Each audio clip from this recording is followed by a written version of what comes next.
Alors, bonsoir à tous et à toutes. Voilà, nous nous réjouissons de vous accueillir pour cette troisième conférence du GBA Business Club, dont le thème est… C'est l'éthique des affaires, bien sûr. Le conférencier, c'est M. Christoph Stückelberger, et il va se présenter au début de la conférence. Je ne vais pas anticiper ou empiéter sur sa partie à lui. Hmm. Alors, oui. Cette soirée s'articulera en deux phases. Une phase 1 qui est une présentation du thème, ça sera un peu ex cathedra. Et ensuite, il y aura du temps pour les questions-réponses. Et aussi, pendant la conférence ou peut-être après la présentation, je ferai une petite photo de tout le monde. Donc, si vous ne voulez pas apparaître sur la photo à ce moment-là, vous pourrez enlever votre caméra. Ou si vous voulez apparaître, vous pouvez mettre votre caméra. Je ferai une capture d'écran de tout le monde, voilà, pour avoir un souvenir. Comme on peut pas se voir en présentiel, c'est la seule façon. Voilà. Et Romain enlèvera certainement les noms qui figurent sous les photos pour éviter que ça soit trop public. Exact. Voilà. Je pense qu'on a fait plus ou moins le tour. À la fin, on va présenter les prochains événements, mais place à Monsieur Stückelberger qui va commencer par se présenter. Merci, Monsieur Stückelberger, pour votre participation active. Merci beaucoup pour cette introduction et bonsoir à tout le monde, à toutes et tous. Oui, je me réjouis pour cette invitation. Mon français n'est pas ma langue maternelle, mais je me débrouille. Le thème de l'éthique des affaires, comment décider des dilemmes éthiques professionnels. Avant d'y aller, j'aimerais brièvement, comme j'ai été invité, dire quelques mots sur ma personne. Je suis théologien d'origine, pasteur même, mais je me suis concentré et spécialisé en éthique depuis les études et à Zurich, à Bâle et en Afrique. Et je le mentionne parce que depuis mes études, je me suis dit il faut trouver des solutions pour l'éthique au niveau mondial. On a un monde entier et on ne peut pas être dans le coin de Genève, de Lausanne ou de Bruxelles ou de Paris ou du Japon. Il faut voir ce qui nous est commun dans les valeurs, mais aussi dans les différences. Et comme ça, j'étais toujours aussi à l'université et en pratique, c'est-à-dire comme professeur d'éthique à Bâle, mais toujours à temps partiel seulement parce que je voulais toujours faire le pont avec la pratique, l'économie, le business, les fondations. J'étais directeur de Pain pour le prochain, cette œuvre d'entraide suisse. J'étais directeur de recherche, centre de recherche, etc. Mais finalement, j'ai créé ma fondation à Genève qui s'appelle Global EthicsNet, un réseau mondial d'éthique. Et là, donc, vous pouvez facilement le trouver, globethics.net. C'est là aussi le site. Et donc, c'était en 2008. Et depuis, on travaille sur l'éthique globale. Et l'éthique des affaires, c'est une partie, mais aussi l'éthique dans l'éducation supérieure, l'éthique dans plusieurs domaines, l'éthique dans le domaine public, des gouvernements, des parlements. Voilà. En plus, j'ai été demandé par un Chinois d'aider à créer une autre fondation, aussi au Centre écuménique à Genève, qui est spécialisé maintenant sur l'éthique des affaires. C'est un entrepreneur et un professeur d'économie. Et ça s'appelle Geneva Agape Foundation. Agape, c'est le mot chrétien ou biblique pour love dans le sens vraiment universel.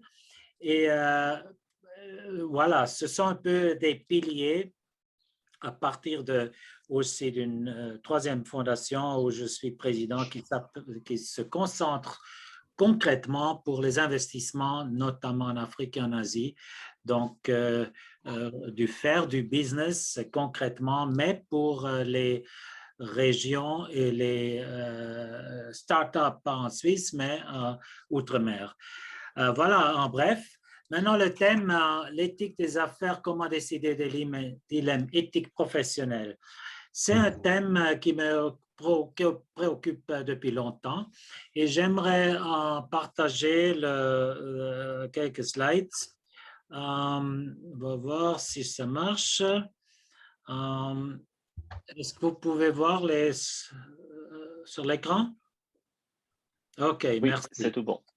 Donc, le thème, oui, peut-être il faut aussi, je peux ajouter que avec cette même perspective de dépasser un peu les frontières nationales et de trouver des solutions pour l'éthique internationale.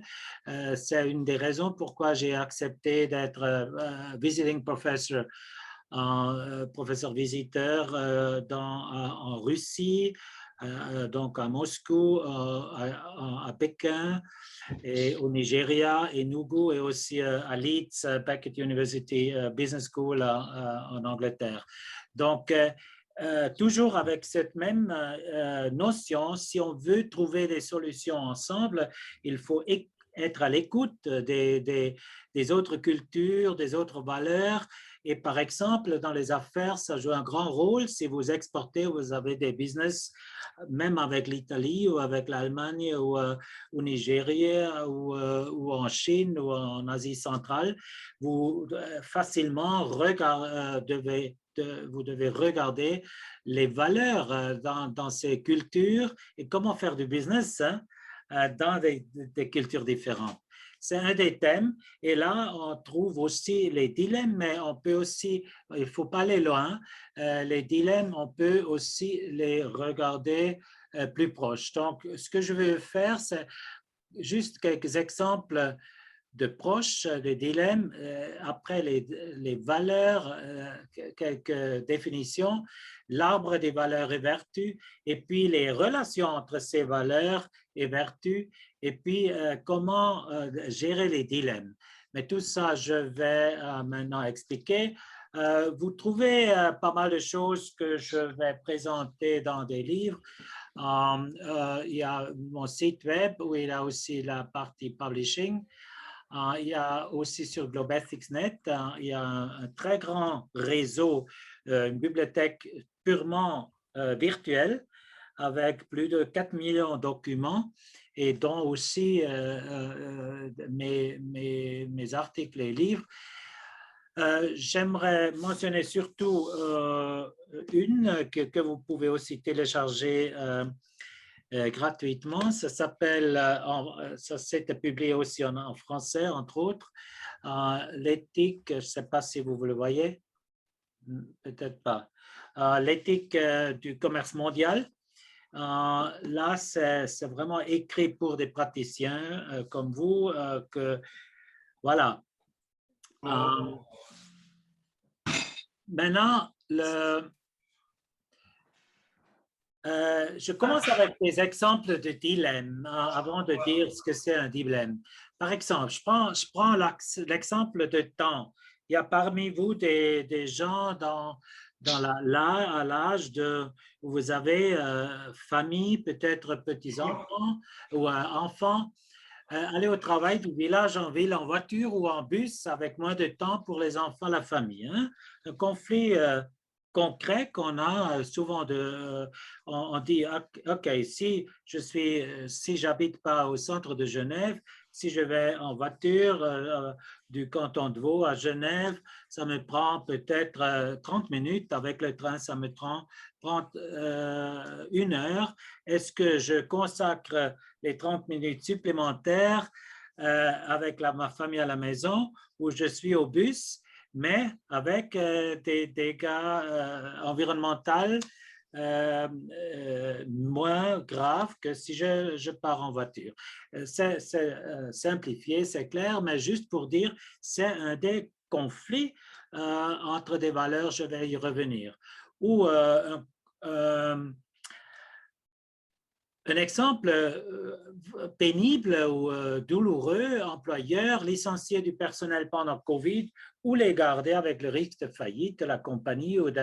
Oui, on ne sait pas, on aimerait être un bon employeur, en chef d'entreprise ou chef de département, mais comment on n'aimerait pas licencier?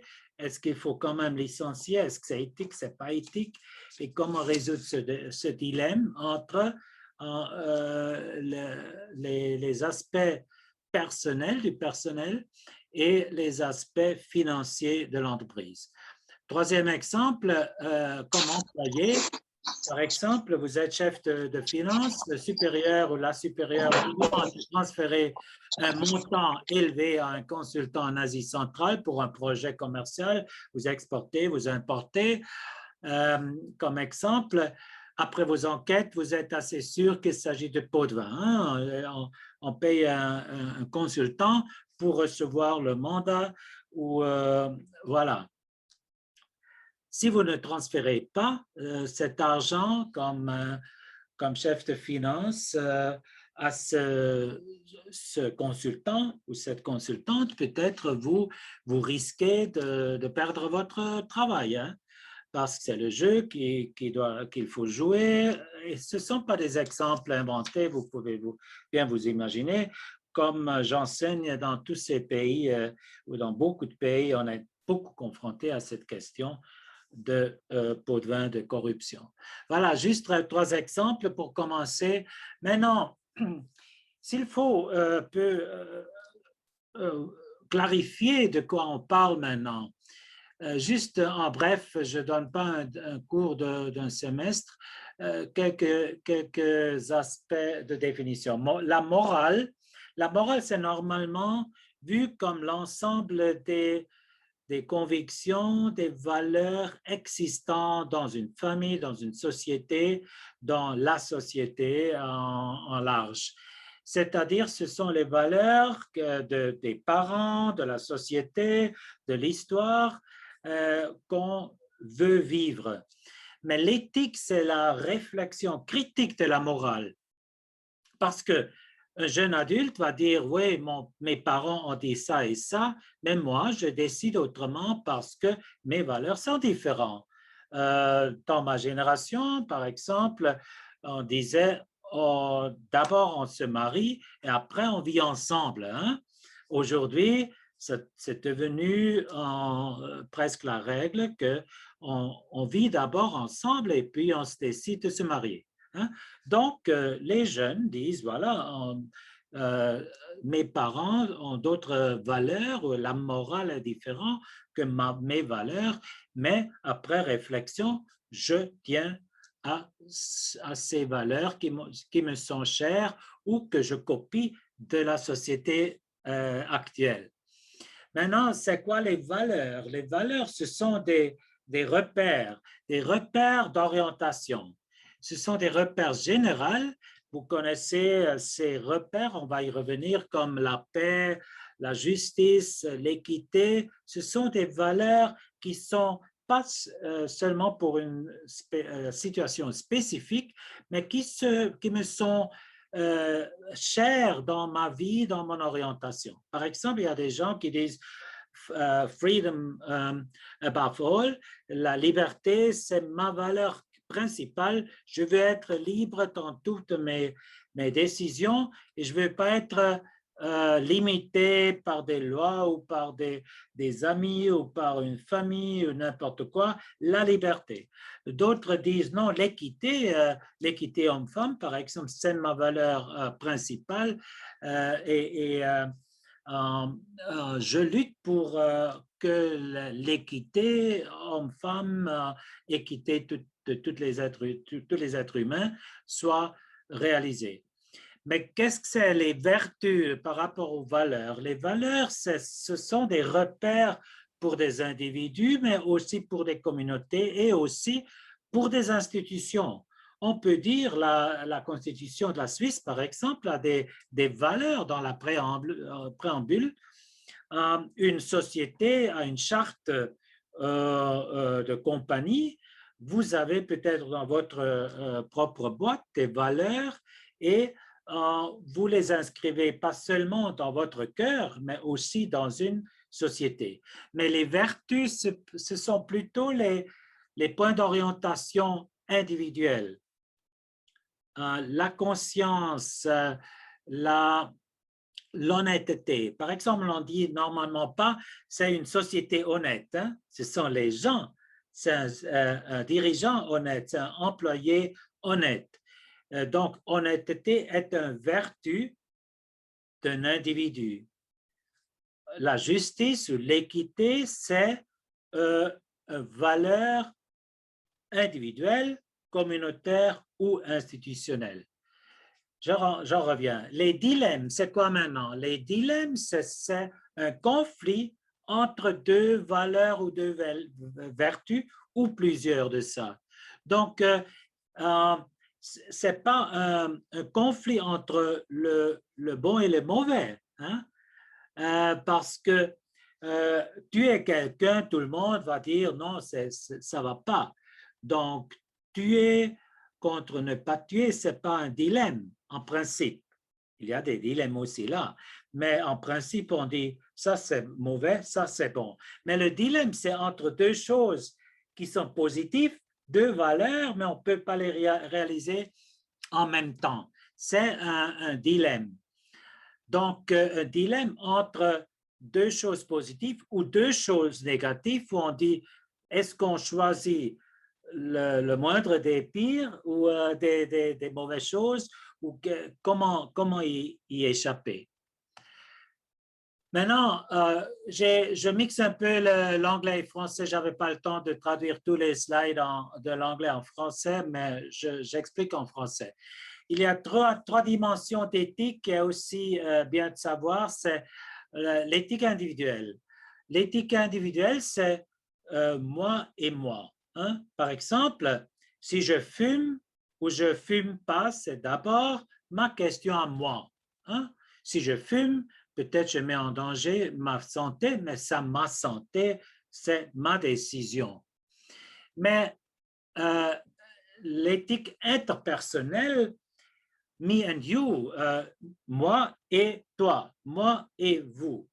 Donc, si je fume, ma femme m'a dit peut-être c'est pas seulement ta santé, ça aussi, ça nous affecte comme famille. Je veux pas que tu fumes à la maison, tu peux fumer en dehors. Vous voyez, fumer, ça devient une question de l'éthique interpersonnelle, mais toujours entre personnes. Le troisième niveau, c'est le structural ethics, l'éthique structurelle ou l'éthique institutionnelle. Si on a, par exemple, une loi, comme on a des lois de fumée hein, ou de non-fumée. On a, par exemple, la taxation. C'est une mesure institutionnelle pour limiter de fumer. On ne dit pas tu n'as pas le droit de fumer, mais on met une taxe substantielle sur les cigarettes, c'est-à-dire on dit si tu veux fumer, tu dois payer des taxes pour éviter que tu fumes trop et pour contribuer à payer les dégâts des fumeurs. Donc, c'est l'éthique institutionnelle par les lois, soit des lois de taxation, soit des lois de punition, etc. Donc, si on parle de l'éthique, il faut toujours avoir les trois dimensions en tête et la question aussi pour les dilemmes, c'est toujours qu'est-ce qu'on fait avec ces trois niveaux, à quel niveau est une question inclue, est-ce que c'est un dilemme individuel, un dilemme collectif ou interpersonnel ou un dilemme même structurel.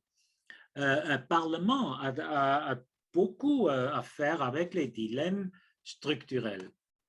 Maintenant, j'aimerais venir à quelles sont les valeurs. Donc, les valeurs en général, on utilise ce mot, mais comme éthicien, on peut être très concret.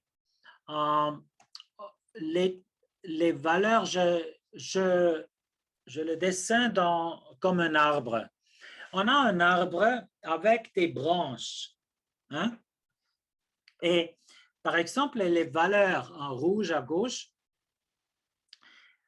la responsabilité, la liberté, la justice, l'équité, la paix, la sécurité, la communauté, l'inclusivité, la participation, la forgiveness,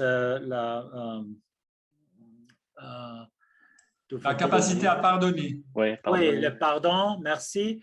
Et stewardship, c'est un peu difficile de traduire en français. Diriger, comment on dit? Ouais. C'est une sorte comme la to care, hein,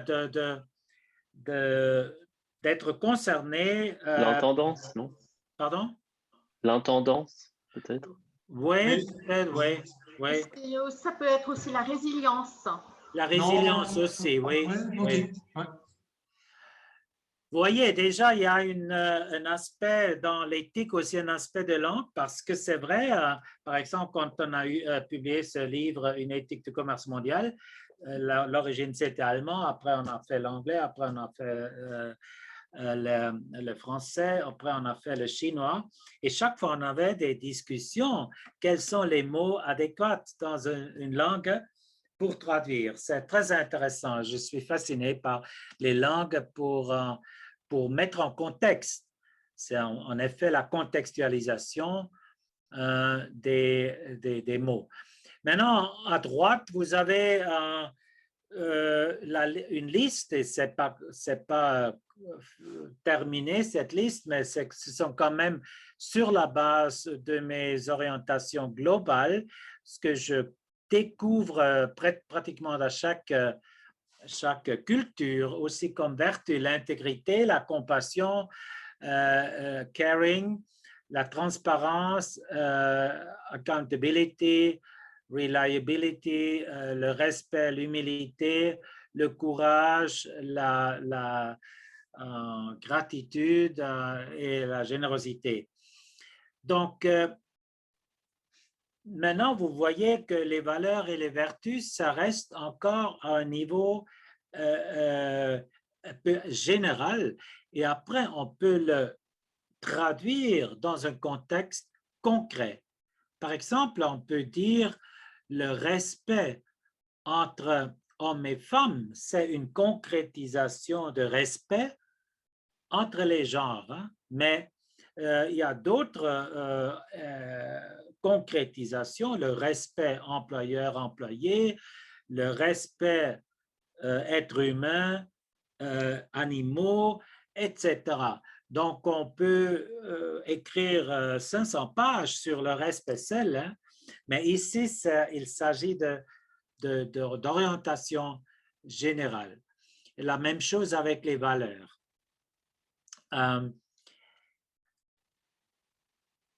Et là, on voit aussi les différences culturelles. Par exemple, ce qui est évident, l'équité des genres hommes-femmes en Europe centrale ou en Suisse n'est pas la même qu'à Téhéran ou en Égypte ou en Asie centrale. Donc, le principe, c'est le même, mais la concrétisation culturelle, historique est différente fortement différent. Maintenant, on peut, pourquoi je le dessine comme un arbre, c'est parce que tout mon éthique, c'est relationnel, c'est-à-dire on ne peut pas isoler. Je vais y revenir. Si on isole une valeur, ça amène à l'autoritarisme quelque part. L'autoritarisme d'une valeur. Par exemple, la liberté. Si on maximise la liberté, c'est le capitalisme sauvage, hein, on pourrait dire.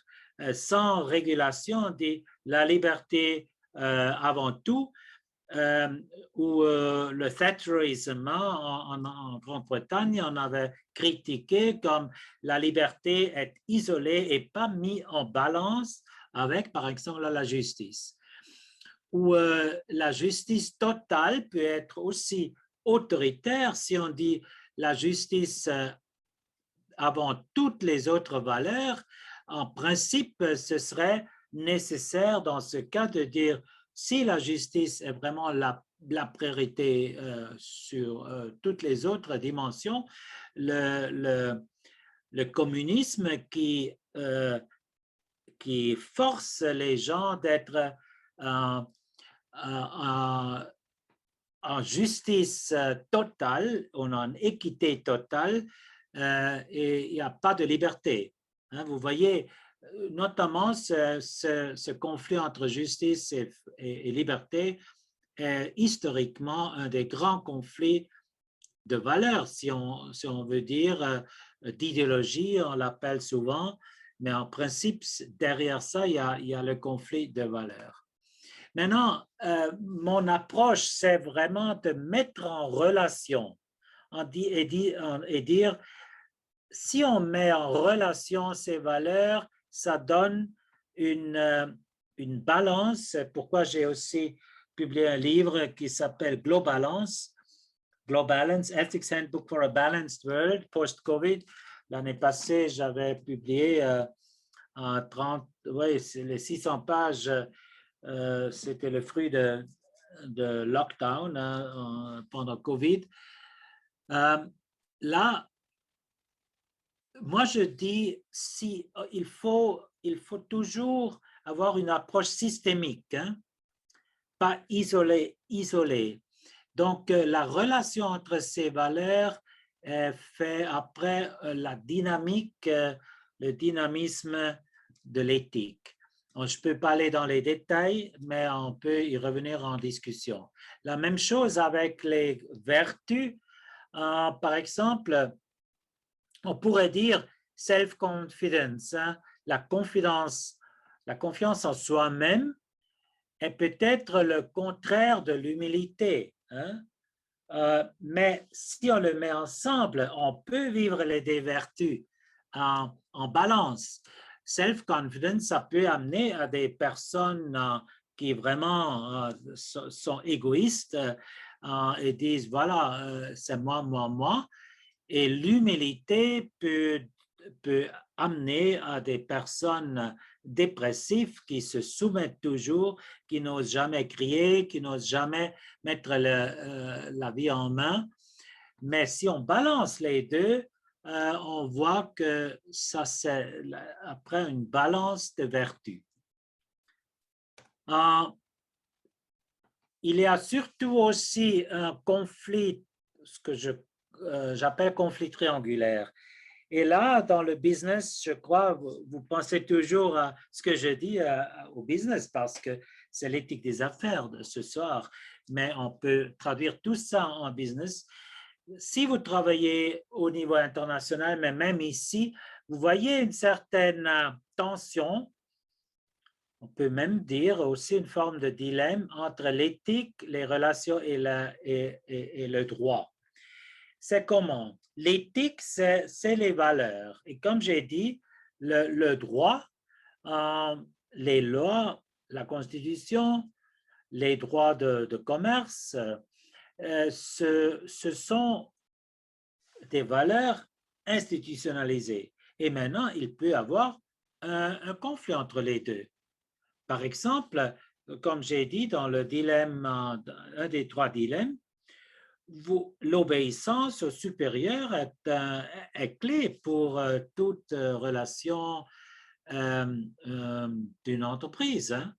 Si vous avez des employés vous comme supérieur, vous pouvez dire n'importe quoi, mais ils ferment les yeux, les oreilles, ça ne va pas. Donc, l'obéissance est important. En même temps, si un employé n'est pas d'accord avec quelque chose, un ordre, comme j'ai dit dans le conflit de corruption ou de paiement des pots de vin, on a un conflit entre l'éthique personnelle de l'employé et les règles de l'entreprise qui disent l'employé doit obéir au supérieur.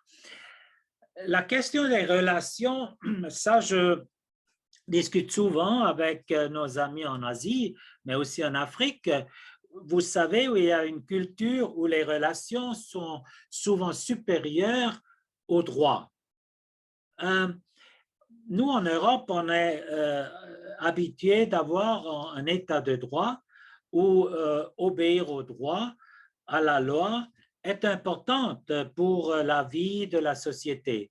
Mais il y a des sociétés où on dit, ouais, la loi, ce sont les politiciens qui font la loi, mais nous, ce qui compte, c'est notre relation, notre clan, nos grandes familles ou autres relations, ce qu'on appelle en l'éthique ou en business le népotisme qui prévalent, le droit. Hein?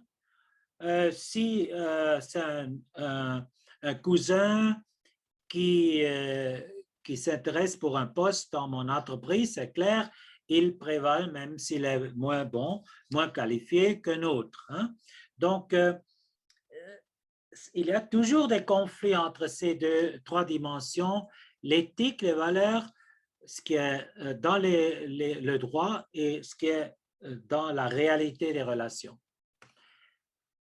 Maintenant, pour revenir au dilemme, je dis le dilemme, c'est un conflit entre des valeurs, pas un conflit entre valeurs et non-valeurs. C'est un peu plus simple, mais entre les valeurs, c'est pénible. Comme j'ai déjà mentionné, il y a trois valeurs, par exemple, et comment résoudre? Il y a trois solutions que j'offre. Solution 1, absolutiser une valeur, c'est-à-dire c'est toujours ma liberté qui fait foi, c'est toujours la liberté à la première place, où on dit c'est toujours l'équité homme-femme qui prévalent toutes les autres valeurs. C'est solution 1. Solution 2, c'est on essaye de cette relationnalité, comme j'ai mentionné, on essaye de mettre en relation les valeurs et on essaye de balancer.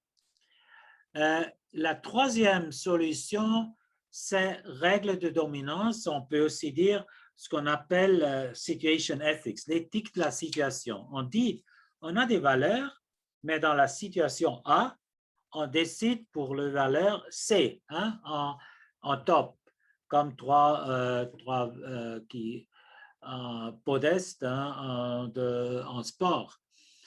Dans la situation B ou situation Y, on a le P1 comme priorité. Qu'est-ce que ça veut dire, par exemple? Pour reprendre l'exemple simple de voiture et bus, où maintenant je vois beaucoup en vélo aussi amener les enfants sur le vélo à la crèche. Mais pour simplifier, on pourrait dire dans situation X, le premier sur solution 3, l'enfant est très petit, a besoin de la présence des parents, ne peut pas aller seul à la crèche ou à l'école. Donc, je prends la voiture pour avoir plus de temps pour la famille. Mais quand les enfants ont 15 ans ou 12 ans ou 10 ans, ils vont eux-mêmes à l'école, ils comprennent la situation environnementale que les parents veulent aller en transport public au travail, c'est-à-dire ils sont moins disponibles à la maison et ils comprennent que les parents prennent cette décision, même pour des raisons éducatives, pour l'éducation des enfants, mais ça va quand les enfants ont un certain âge, c'est-à-dire la situation Y change.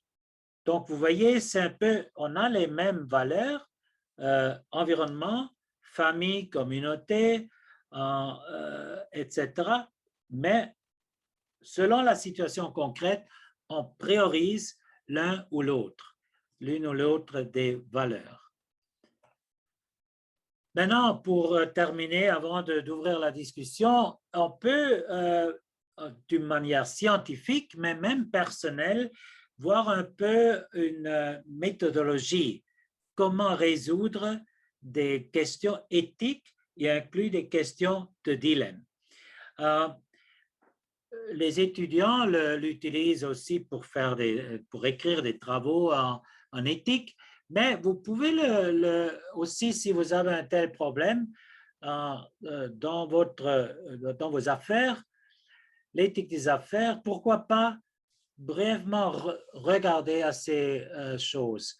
Première étape, poser le problème. Quel est exactement le problème? Est-ce que c'est vraiment le problème,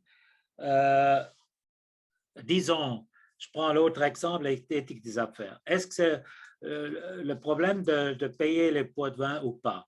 Est-ce que c'est vraiment le problème avec ce consultant en Afrique centrale ou est-ce que derrière, il y a un problème fondamental de mon conflit avec mon supérieur ou est-ce que c'est un conflit de droit parce que j'ose pas le résister, mais ou je n'ose pas le transférer parce qu'autrement, je serais peut-être en prison après, coupable. Donc, quel est exactement le problème?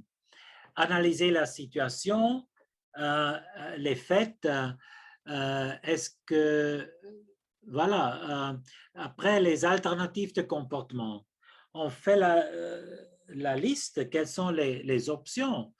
Ne pas payer, transférer l'argent comme demandé par le supérieur, ou payer, ce sont déjà deux alternatives, mais peut-être il y a une troisième, to postpone, hein, de dire voilà, donnez-moi 4 mois ou 1 mois, je dois trouver une solution où on essaye de discuter ouvertement, ce serait une quatrième option, on discute avec le supérieur, est-ce que vous êtes conscient de ce qu'on fait, est-ce qu'on ne peut pas trouver une autre solution? Donc, on essaye vraiment de libérer la tête pour des alternatives de comportement. Après, il y a les examens des normes, on dit voilà, maintenant, quelle option est l'optimum pour nos valeurs, pour avoir une éthique des affaires. Et là, on peut revenir à ce cercle de valeurs, de 10 valeurs ou de 10 vertus.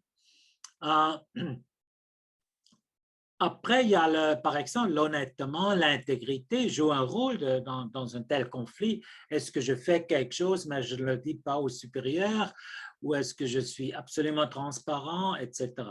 Examen du caractère impératif. Après, je dis, je dois voir, est-ce que c'est toujours zéro tolérance en corruption, comme c'est écrit dans les chartes des entreprises normalement, mais zero tolerance, nulle tolérance pour la corruption. Est-ce que c'est faisable? Donc, on essaye de définir, est-ce que c'est situation ou est-ce que c'est un nom général? Décision éthique, après, c'est la décision. Après toutes ces démarches 1 à 5, on dit voilà, maintenant, je me décide ou nous, ensemble, nous décidons tel et tel. On investit là ou on n'investit pas. C'est trop risquant, c'est pas éthique ou non, c'est éthique, on prend le risque parce qu'il faut avoir des investissements en Afrique centrale. Si on les laisse seuls, etc. On prend la décision et après contrôle de l'application, c'est-à-dire après décision, après 6 mois, après 2 mois, après 1 an, est-ce que la décision était justifiée ou on a peut-être oublié des facteurs, des éléments et on recommence le cercle après, si on fait une évaluation, disons, on fait l'exercice de nouveau et peut-être dans la deuxième année de l'exercice, on arrive soit à la même solution, soit à une solution différente. Voilà. Maintenant, je l'ai déjà fait, on peut reprendre ces exemples pour voir, après cette réflexion un peu méthodologique que j'ai fait, comment résoudre. Voilà, c'est maintenant la discussion. C'est encore un livre, c'est en anglais, mais Entrepreneurs with Christian Values. C'est intéressant parce que on fait des trainings pour des entrepreneurs en Chine, en Afrique, en Europe. Donc, c'est vraiment un handbook for trainings. Donc, vous pouvez le télécharger aussi gratuitement. Là, vous trouvez quelques de ces aspects, mais beaucoup plus en détail. C'est environ, je crois, 250 pages ou quelque chose. Voilà, en bref, maintenant, ouvert pour la discussion. Merci beaucoup. Super. Est-ce que c'est possible d'enlever le slide? Oui, exactement. Merci infiniment hein, pour cette première partie. Attendez, j'essaie de... Ouais. Voilà. Magnifique.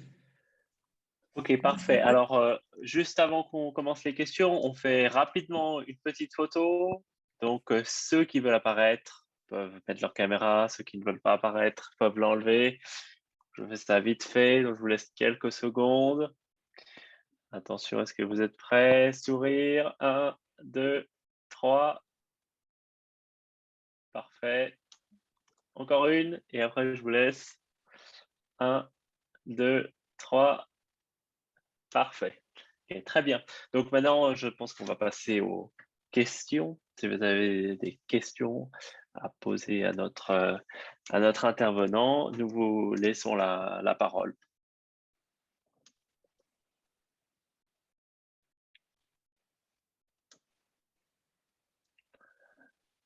Alors peut-être que je commence par une question pour lancer le sujet. Moi j'ai une question assez simple, c'est est-ce que le fait de faire du business en soi n'est déjà pas éthique? Est-ce que dans toute forme de business, on est toujours un petit peu obligé d'aller un tout petit peu contre ces valeurs, que ce soit d'honnêteté, que ce soit de vérité ou tout ça? Est-ce que d'après vous, il y a une manière de faire du business complètement pur et détaché d'intérêt, puisque forcément quand on fait du business, on met son intérêt d'abord, vu qu'on essaie de faire grandir son entreprise et son business.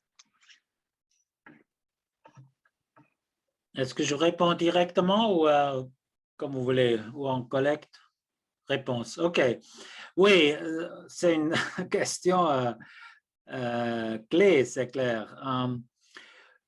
Moi, je peux clairement dire non, ce n'est pas le cas que le business est un secteur plus difficile, peut-être plus difficile, mais différent des autres secteurs. Parce que il y a pas mal de gens qui disent, voilà, en business, on ne peut pas être éthique par définition, presque. Hein. Ce n'est pas mon avis. Au contraire, je dis le business est très important du point de vue éthique. Faire pas de business peut être, vous pouvez être plus coupable que de faire du business. Pourquoi? Parce que nous avons besoin d'économie, nous avons besoin de production, soit des services, soit des matériaux, soit n'importe quoi, pas n'importe quoi, non.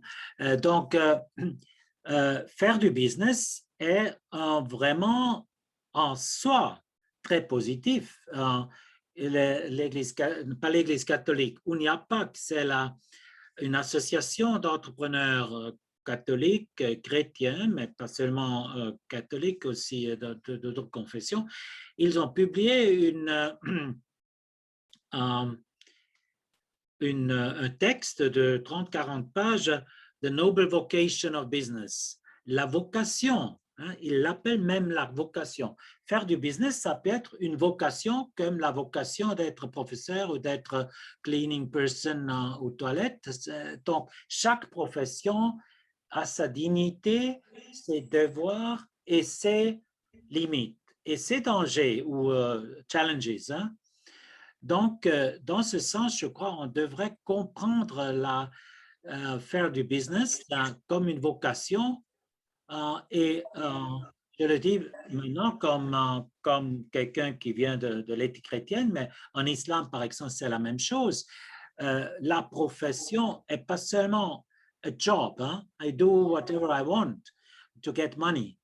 La profession, c'est une vocation de contribuer pour la société et ça inclut évidemment de gagner sa vie, mais après vient le mais, c'est clair, dans chaque profession, il y a des dilemmes éthiques à résoudre. Et peut-être ça semble plus évident au business parce que là, il s'agit de gagner de l'argent, mais gagner de l'argent en soi n'est pas négatif. Tout est la question combien, quand, avec quels moyens et pour quel but. Oui, Je monsieur veux juste, Schneider.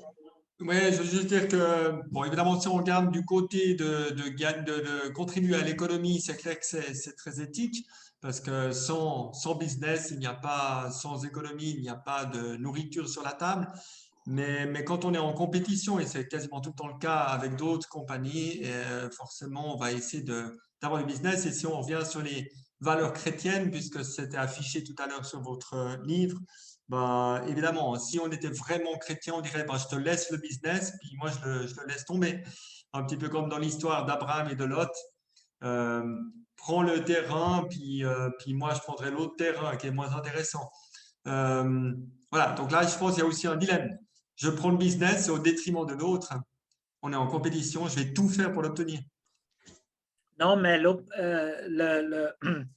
la compétition n'est pas négative comme telle. On peut dire que la compétition, ça devrait, en l'idéal, ça devrait, et sous des conditions de fairness, contribuer à des solutions euh, d'augmentation de qualité parce qu'en principe, on offre quelque chose qui a la qualité et après, mais le dilemme, je crois, c'est si la pression du marché ou de la compétition est tellement forte qu'on presse, par exemple, les salaires des employés en disant il faut couper, couper, couper pour être compétitif, c'est un vrai dilemme. Là, c'est clair.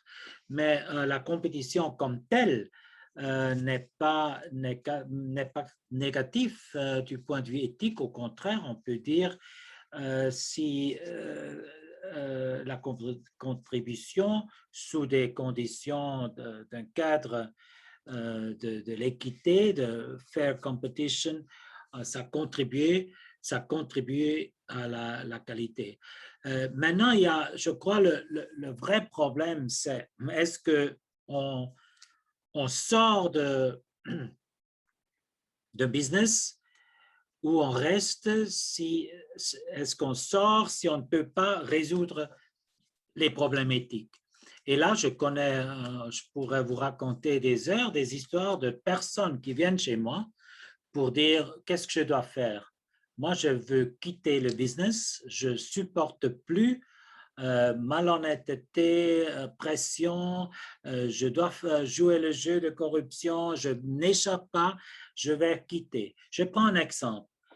Un Chinois qui avait des gold mines en Chine, hein, il est devenu chrétien, il vient chez moi après un cours, il me dit, je pense que je vais quitter le business, on ne peut pas faire mining of gold dans une manière éthique. Je vais quitter. Qu'est-ce que vous en pensez? On a longuement, presque une demi-nuit, on a discuté, j'ai écouté, finalement j'ai dit, je comprends, vous ne supportez plus, vous êtes chrétien, vous voulez faire du business propre, disons, vous ne voyez pas la possibilité comment le faire. Mais en même temps, j'ai dit, si vous arrivez maintenant de rester dans ce business et de transformer, et j'ai raconté des modèles de clean gold production et tout ça, il y a des standards internationaux. Si vous arrivez à mettre même une petite contribution de devenir une mine d'or exploitée d'une manière plus équitable que vos compétiteurs, ça serait une contribution. Maintenant, le problème, c'est, et là, je reviens avec quelque chose qui est peut-être qui sonne un peu étrange pour vous, mais là, il y a cette question du pardon que j'avais aussi dans les valeurs. Comment? Je crois Et ce n'est pas spécifique pour les entrepreneurs ou en économie ou en business, c'est dans toutes les professions. On doit être capable de prendre des décisions où on sait que ce n'est pas à 100% clean.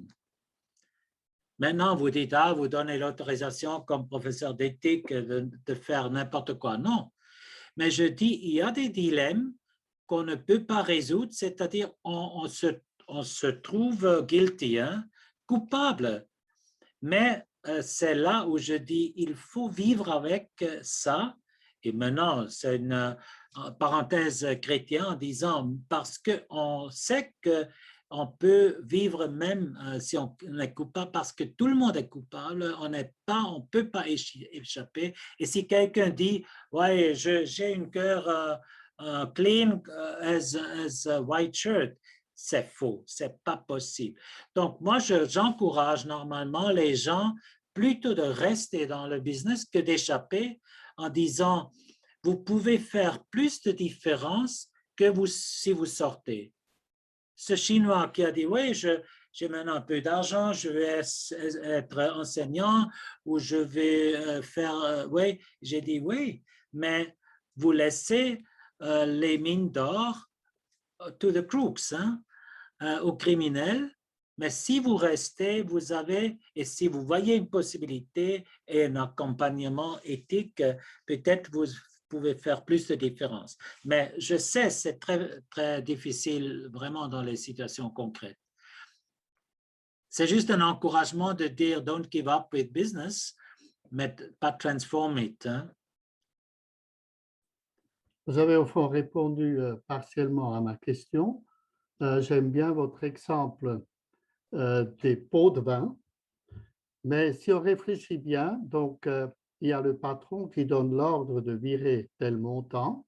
Il a pris cette décision parce qu'il a au fond déjà conclu le contrat, il est obligé de le faire et l'employé veut au fond refuser. Il n'a pas tellement la possibilité de refuser, il peut effectivement discuter avec le patron, mais si le patron insiste, à ce moment-là, il n'a plus qu'une possibilité, c'est de quitter l'entreprise.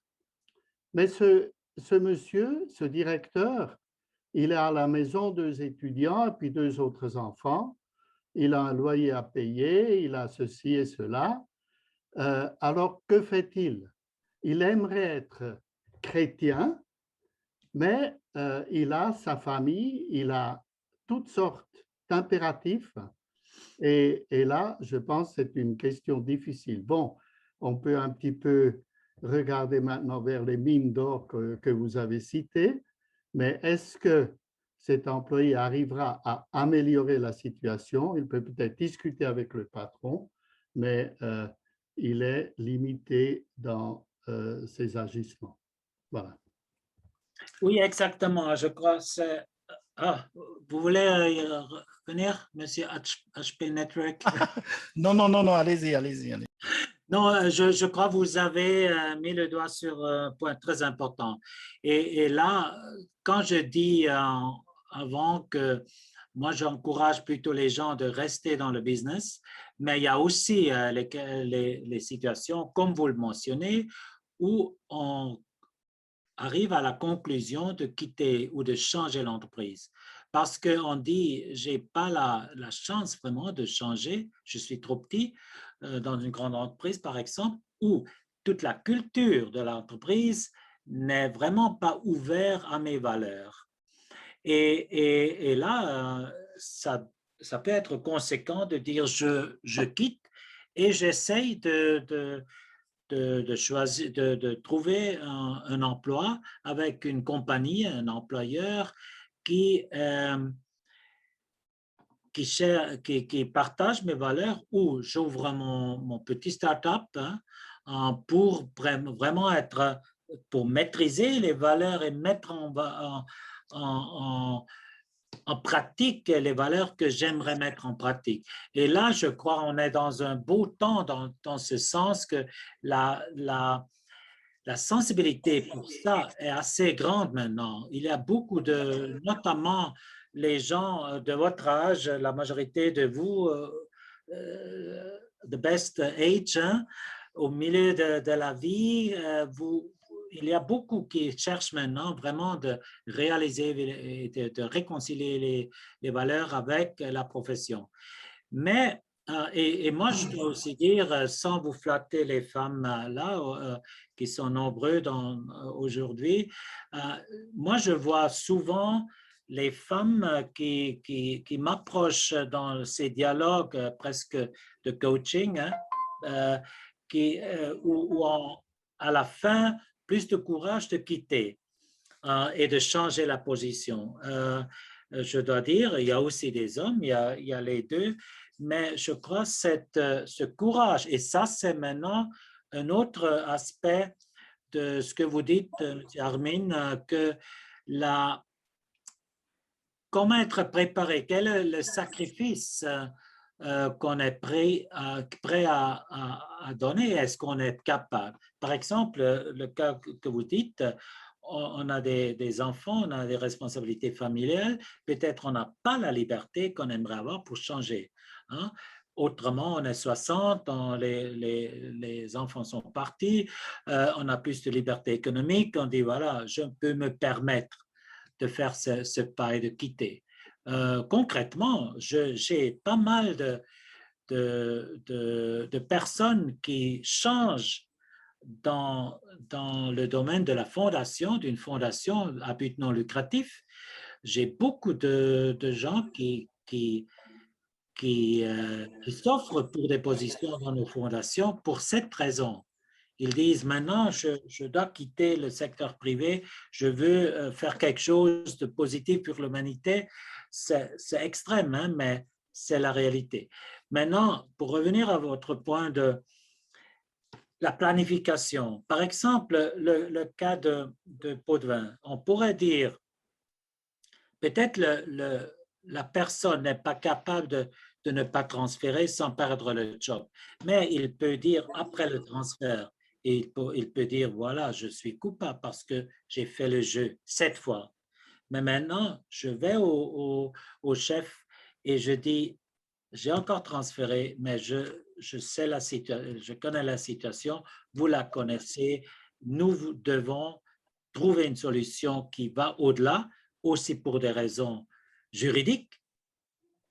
Vous et moi, nous ne voulons pas aller en prison et on sait les risques qu'on prend aujourd'hui de payer les pots de vin. Donc, est-ce qu'on a une autre solution? Donc, on essaye et si le patron résiste, peut-être l'employé arrive à une situation, il dit, dans ce cas, je quitte ou je risque même d'être licencié. J'ai eu des trainings en Afrique, par exemple, même avec des professeurs en université. Ils ont les mêmes dilemmes. Hein. Les pots de vin très, très élargis dans les universités aussi. Donc, j'ai concrètement des professeurs qui m'approchent et me disent, qu'est-ce que je fais? Est-ce que je quitte l'université parce que je ne veux plus continuer ces jeux de corruption dans l'éducation supérieure ou est-ce que je reste? Donc, voilà, il n'y a pas une solution pour tout, mais déjà, chercher ce dialogue, ce que nous faisons ici, donc je crois que c'est déjà un pas pour ne pas résoudre, pas s'enfermer et dire je dois résoudre moi-même, je cherche le dialogue pour trouver des solutions. Je fais même cette offre ce soir, donc si vous voulez, hein, je ne cherche pas du travail, j'ai trop, mais si vous avez de telles situations, n'hésitez pas à m'approcher. Très, très brièvement, parce que je sais qu'il y a... Alors, c'est pas facile. Je voulais juste donner cet exemple parce que ce monsieur a peut-être même 55 ans, et puis il sait qu'il ne trouvera plus de place, etc. Donc, Oui, ça peut être oui. très, très difficile, mais dans son fort intérieur, il aimerait appliquer ses valeurs chrétiennes. Voilà. Juste une seconde. Par rapport Oui. au premier exemple que vous avez donné, évidemment, c'est beaucoup plus facile. Est-ce que je vais à vélo, à pied ou en bus, etc. C'est une décision personnelle ou au plus familiale. Voilà, maintenant j'ai terminé. Ok, Et juste une alors, seconde, il y a Aka, puis il y a Céline et Aka qui veulent parler, mais très brièvement, il y a aussi ce genre de dilemme quand on choisit son employeur, quand on ouvre sa propre société, quel genre de service, quel genre de produit on va proposer. Je pense par exemple à celui qui a une super offre chez Japan Tobacco, puis voilà, donc est-ce que c'est vraiment éthique de travailler pour une société comme ça qui va fournir des cigarettes? Ou alors, est-ce que moi qui suis sur Swissquote, j'achète des bitcoins? Est-ce que c'est éthique d'en acheter? Personnellement, je suis dans cette situation parce que ça pollue, etc. Donc voilà. Après, il y a les habits qu'on achète chez Zara qui sont certainement très bien. C'est aussi du business d'acheter, mais qui sont produits au Bangladesh par des enfants de moins de 12 ans. Voilà, on pourrait aller vraiment très loin dans la réflexion, mais je ne veux pas prendre le temps à Céline et Aka qui voulaient parler aussi. merci beaucoup. Merci, Monsieur Stuckelberger.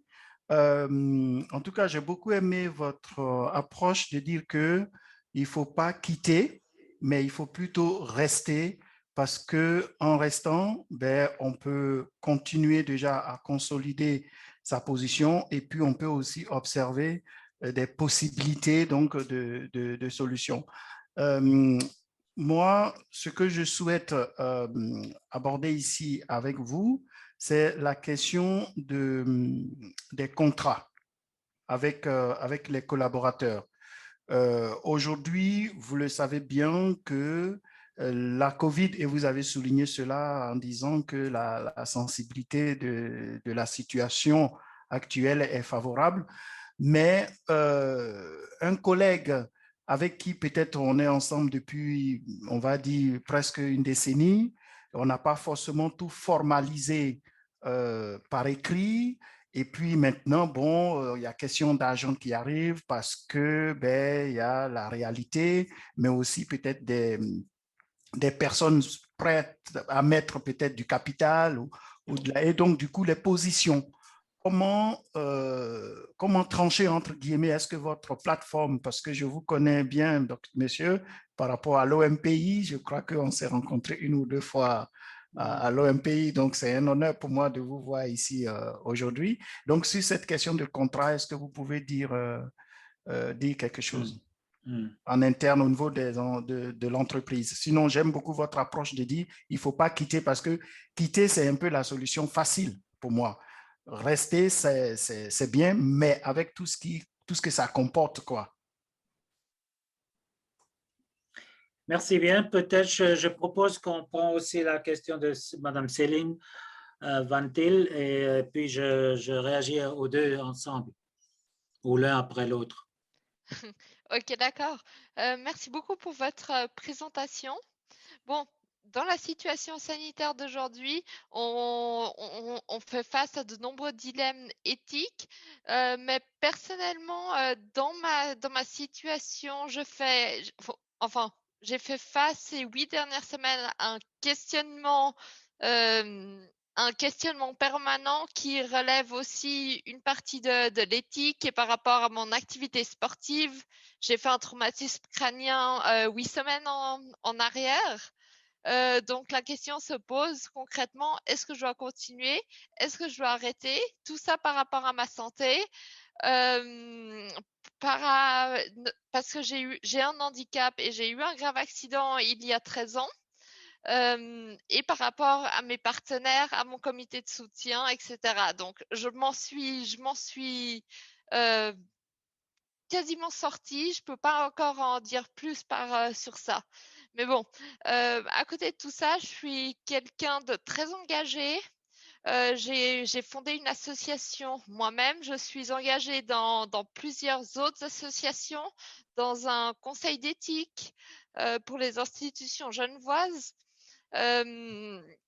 J'ai défendu aussi des lois, notamment celles pour les droits politiques en novembre dernier à Genève pour les personnes en situation de handicap et les personnes âgées sous une mesure de curatelle de portée générale.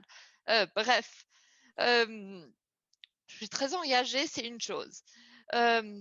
Aujourd'hui, je suis intéressée par la politique et notamment mon travail de synthèse pour mon CAS en éthique va porter sur la thématique suivante, c'est de se poser la question si c'est éthique de s'engager en politique pour le bien.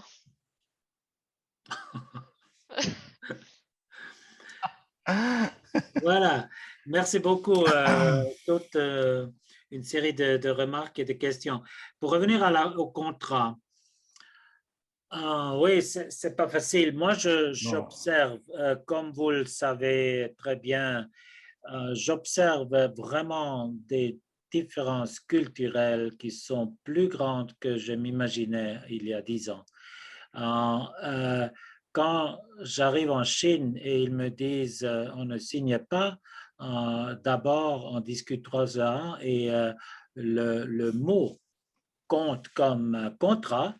Et après, il y a l'Américain ou la Suisse qui viennent et disent oui, mais il faut signer demain.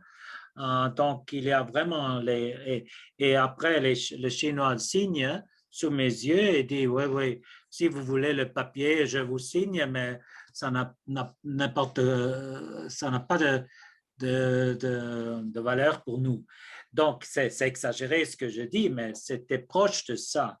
J'ai signé des contrats avec des universités en Chine en disant, voilà, ils ont dit, oui, si vous voulez le papier, on le signe, mais ce n'est pas ça qui compte. Donc, ces différences, je crois, il faut être respectueux. Si on parle de respect, il y a plusieurs formes de contrat. Il y a le contrat oral, qui est aussi un contrat. The handshake is a contract, comme on dit. Mais aujourd'hui, dans le monde réglementé, ça ne suffit pas, évidemment.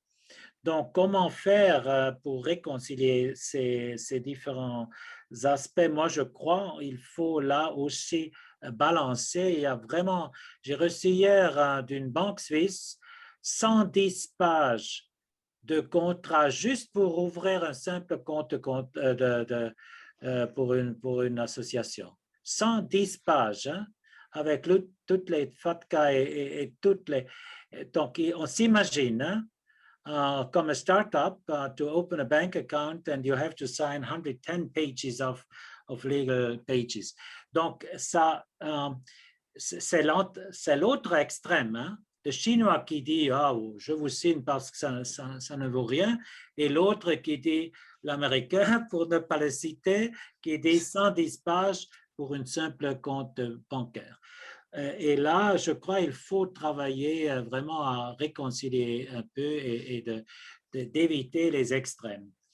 Ce n'est pas une réponse complète, c'est juste un petit élément dans tout ça, mais je crois, et là c'est directement lié au triangle relation, éthique et loi. Oui, tout à fait. Et maintenant, aujourd'hui, où tout le monde, et je suis vraiment en faveur de loi et de réglementation et de code d'éthique, il y a aussi une forme de réglementation. Tout ça, c'est nécessaire. Moi, je viens plutôt du côté éthique institutionnelle. Comment institutionnaliser les valeurs pour ne pas dépendre de la volonté individuelle d'une personne. Donc un peu horizontal quand même. Un peu horizontal. Oui. Mais pardon? Mais je pense que je suis d'accord avec vous d'avoir cet aspect horizontal, mais quand même, qu'est-ce que vous faites du côté vertical dans l'institution? Vous voyez? Oui. Mais là, je pense l'aspect individuel et aussi l'aspect des vertus me devient de plus en plus important. Parce qu'on ne peut pas tout institutionnaliser. Voilà. Si les relations, et ce sont surtout aussi les relations verticales, ne jouent pas, on finit par une over-regulation, une réglementation qui veut... Et moi, c'est derrière le conflit de trust, de confiance. Voilà. On ne peut pas faire du business s'il n'y a pas un certain niveau de confiance. Oui. Sans ça, on veut régler tout et on fait faillite parce qu'on ne peut pas tout régler. Donc, la base de confiance doit d'abord s'établir. Et après, on règle avec des formalités, mais sans la confiance, le papier, même si c'est 200 pages au lieu de 110, ça ne suffit pas. Maintenant, pour arriver à l'autre, c'est peut-être déjà une Merci réponse beaucoup. indirecte à vous, Madame Céline, parce que la politique, à mon avis, est très important. Et le thème que vous posez, le rôle ou l'importance ou pas importance de la politique, c'est quoi la politique? C'est en effet l'effort d'une communauté de se mettre d'accord sur quelques principes en commun, et on le fait sous forme de constitution, sous forme de loi, sous forme de règlement, mais en principe, derrière la politique, c'est une communauté en démocratie qui veut régler la vie en communauté d'une manière propre et fair et durable aussi. Pour éviter l'hasard de la dictature, la volatilité du populisme. On veut régler des choses pour augmenter la sécurité et pour augmenter l'équité dans le traitement des gens. Et dans ce sens, c'est très positif, mais je crois les exemples, si j'entends bien ce que vous dites, avec votre expérience de handicapé, avec votre engagement dans le conseil d'éthique, vous êtes, ce que j'entends derrière tout ça, c'est vous avez une forte volonté, on pourrait dire une volonté qui est une vertu, une volonté de courage. Hein. Vous avez vu dans la liste vertus, le courage est une vertu pour moi. C'est-à-dire, le courage est peut-être, j'interprète, hein, due to your experience, à cause de votre expérience douloureuse d'handicapé, je m'imagine, je ne sais pas, vous avez le courage maintenant de dire je veux faire ça, je veux faire ça, je veux faire ça, je m'engage pour ça.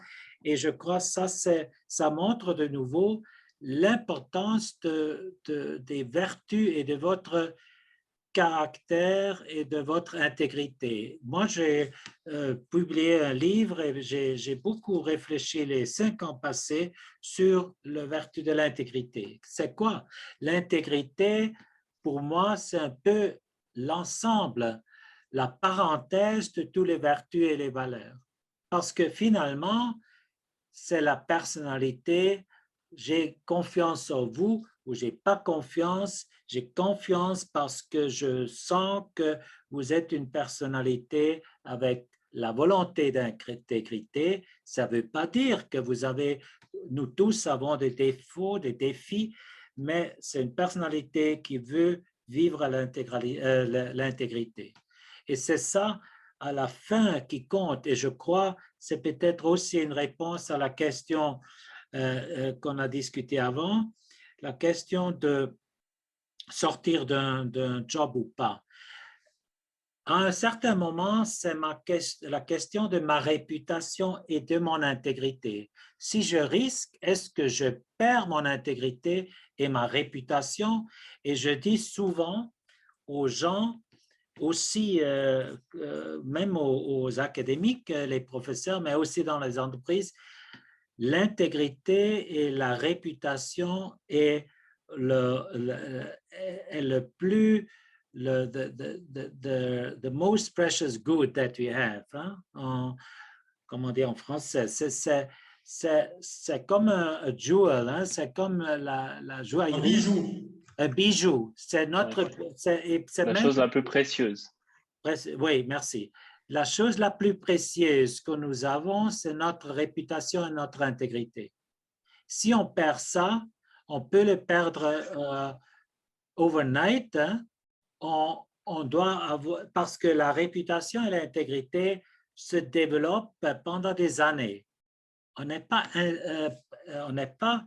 né comme une personne intègre. Ça se développe pendant des décennies dans la vie. Et si on le met en risque, ça chute et il faut avoir de nouveau des années pour refaire. Et c'est peut-être un des critères pour dire est-ce que je quitte ou je reste. Si je peux rester avec intégrité en disant je fais mon mieux pour améliorer la situation dans la compagnie, c'est bien de rester. Mais si je me dis maintenant ma réputation is at stake, est vraiment en danger, parce que si je continue, je me fais coupable d'une manière où ma réputation sera détruite et je dois quitter. Donc, je ne sais pas si vous comprenez ce que je veux dire, mais l'intégrité est devenue pour moi un mot-clé pour l'éthique des affaires. OK. En tout cas, merci infiniment. Je ne sais pas s'il y a encore d'autres points, parce que vous avez déjà pris pas mal de temps sur votre soirée. En tout cas, pour moi, je peux discuter jusqu'à minuit, mais peut-être pas pour je pense qu'on est très reconnaissant. Oui, il y a encore une question? Non, ce n'est pas une question, mais je voulais juste demander à monsieur Stuckelberger, comment vous trouvez… Christophe, c'est plus simple. Ouais. Christophe, comment vous trouvez l'approche du docteur, professeur Peter Singer, qui avait donné la conférence sur l'éthique pour l'avenir de l'humain, c'était à l'OMPI en 2018. Là, vous parlez aussi de dilemme, et je crois que, si vous vous souvenez, à cette conférence, justement, il y avait la question aussi de dilemme qui avait été abordée, justement, entre l'humain, le robot, et tous ces aspects d'intelligence artificielle et tout ça. Bon, c'est vrai qu'aujourd'hui, c'est beaucoup plus le business, mais on voit par exemple que après plus de 30 ans après la création du web à Mérin, donc à Genève, donc en Suisse, donc sur le continent européen, tous les big data, tous les algorithmes puissants sont dans la Silicon Valley. Ça veut dire que les Américains ont eu le flair, l'intuition du caractère économique des data. Donc maintenant, ce n'est pas tard, puisque l'Union européenne vient de créer son instrument de RGBT, RGTB, ou voilà, quelque chose, je ne me rappelle plus. Alors, qu'est-ce que vous pensez de cette partie-là, justement, est-ce que les États-Unis, les GAFA, vont continuer toujours à tout écraser sur leur chemin par rapport aux données, ou vous pensez quand même que l'Union européenne aura, pour les décennies à venir, un positionnement clair sur l'aspect éthique au niveau des données? Bon, c'est une question fondamentale pour aujourd'hui et je serais intéressé, je peux revenir pour une autre soirée pour ce sujet. Non, sincèrement, parce que je suis beaucoup intéressé à cette question de AI and ethics, l'intelligence artificielle et l'éthique, mais aussi tout ce qui est question de relation entre l'être humain et les technologies. J'ai publié pas mal sur ça, même dans mon livre sur Globalance. Il y a des chapitres sur technologies et vous pouvez aussi les télécharger gratuitement même sur mon site christophstuckelberger.ch. Mais ce que je voulais dire, c'est, pour ne pas prolonger trop, mais je crois qu'il y a une question simple à poser, c'est l'être humain au centre. Bravo. Je ne suis pas l'intelligence émotionnelle. Voilà. Ce n'est pas contre le reste de la création qui est à explorer, mais par rapport à la technologie, the human in the center. Ça veut dire qu'il y a une question clé parce que, au simple, il y a des gens qui disent « Ah, c'est très complexe, je ne comprends rien ». Mais on comprend une certaine question simple. Est-ce que ça sert à l'être humain ou ça ne sert pas à l'être humain? Est-ce que ça détruit nos relations ou est-ce que ça sert? Est-ce que ça détruit notre environnement ou ça sert? Et ce n'est pas une réponse simple parce que AI peut servir beaucoup. J'ai suivi depuis des années les conférences internationales au ITU avec l'UNESCO, This is World Summit for Information Society à Genève. Et là, on discute ça depuis des années. Et il y a toujours cette simple question, est-ce que ça sert l'être humain de devenir, to become human, hein? Ou est-ce que ça détruit et on peut prendre les exemples, par exemple, des social media. Il y a toujours ces deux aspects. Ça sert beaucoup, mais ça détruit aussi beaucoup. Donc, dans la mesure, travailler voilà. sur la mesure. Voilà. Est-ce qu'on aura une copie de votre présentation? Excusez-moi, Monsieur Christophe. Oui, une copie de votre présentation. Je l'ai envoyé à Monsieur Studer. Vous êtes ok, très bien. Alors, Bruno, avec les participants. Oui, Monsieur Bruno, Studer, voilà. si vous voulez, vous pouvez le partager avec les participants. Vous l'avez envoyé par email ou bien? Oui, je vous ai envoyé par email. Quand? Maintenant ou bien? Oui, juste avant de commencer. D'accord, magnifique. Très bien. Moi, je pense qu'on arrête. Merci. Oui. Et puis, vous pouvez peut-être, comme ça, je pourrais aussi avoir vos emails, si vous permettez. Comme oui, ça, avec plaisir. Rester en contact, si vous voulez. Avec plaisir, avec plaisir. Très volontiers. Moi, je vous propose de remercier M. Stuckelberger par des applaudissements nourris. Merci beaucoup. C'est sur les balcons? C'est sur les balcons? Comment? C'est sur les balcons. En 2020, on applaudissait les infirmières sur les balcons. C'est bientôt en fait, hein? C'est 9h. Donc, ça tombe bien. Donc, avant de terminer, peut-être que Romain, oui, tu voulais introduire le sujet? Et alors, juste un petit mot pour vous rappeler notre prochaine réunion qui là sera en présentiel, ce sera le 19. Donc, on n'a encore pas le détail exact où ce sera. S'il fait beau, ce sera en extérieur. Donc, on respectera évidemment les consignes sanitaires en place. Maintenant, on a le droit de se réunir en petits groupes, donc à l'extérieur. Et la prochaine, la prochaine conférence aura lieu le 14 du 6 et ça sera animé par Monsieur Daniel Chamba, qui est le responsable du département ou directeur général du département de l'environnement à Genève. Et ça sera sur le thème est le suivant, écologie par et pour les entreprises. C'est tout à la fois le directeur, mais aussi un ami à moi, enfin un ami pas très proche, mais une bonne connaissance, on va dire. Donc, nous nous réjouissons aussi de cette future conférence. D'ailleurs, M. Stuckelberger, si vous le souhaitez, vous pouvez évidemment participer à toutes les conférences du Business Club parce qu'elles sont gratuites. Donc, si vous avez un intérêt, n'hésitez pas à participer. Voilà, en tout cas, merci à tous pour votre participation et surtout à M. Stuckelberger qui a pris le temps de se préparer, de nous donner des impulsions. Et comme on a entendu lors de la dernière conférence sur la prise de parole en public, c'est certainement quelque chose qui nous impactera, qui nous touche, le sujet de l'éthique. Et une conférence a du poids, elle a des répercussions dans notre vie et je souhaite qu'elle en aura pour nous tous. Voilà. Merci. Moi, je ne sais pas si encore une remarque ou deux. Romain, peut-être pour le mot de la fin ou M. Stuckelberger, le mot de la fin. Bruno, tu pourras nous envoyer le mail de M. Stuckelberger? J'ai juste vu Mme Maria Bourri qui a posé une question. Pardon, oui. Je n'ai pas répondu à ça, mais on peut continuer. C'est une question d'investissement et actionnaire responsable, disons, qui est très important. On peut faire l'échange en email. Hein?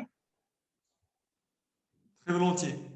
Alors, si je peux me permettre, je voulais encore juste vous demander, Monsieur Stuckelberger, si ce serait possible de vous contacter par email ou par téléphone pour pouvoir discuter d'autres sujets et plus approfondis.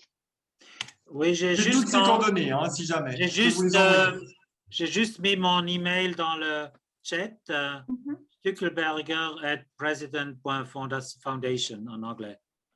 C'est mon... Parfait. Mais si vous n'avez pas réussi à noter, venez vers moi, je vous donnerai ces coordonnées, il n'y a aucun souci. C'est tout bon? Ok, très bien, merci pour tout. Bonne soirée. Merci. Bonne soirée. À bientôt. Bonne soirée. Au revoir. Bonne soirée, merci beaucoup. Bonne soirée. Bonne soirée à tous. Au revoir.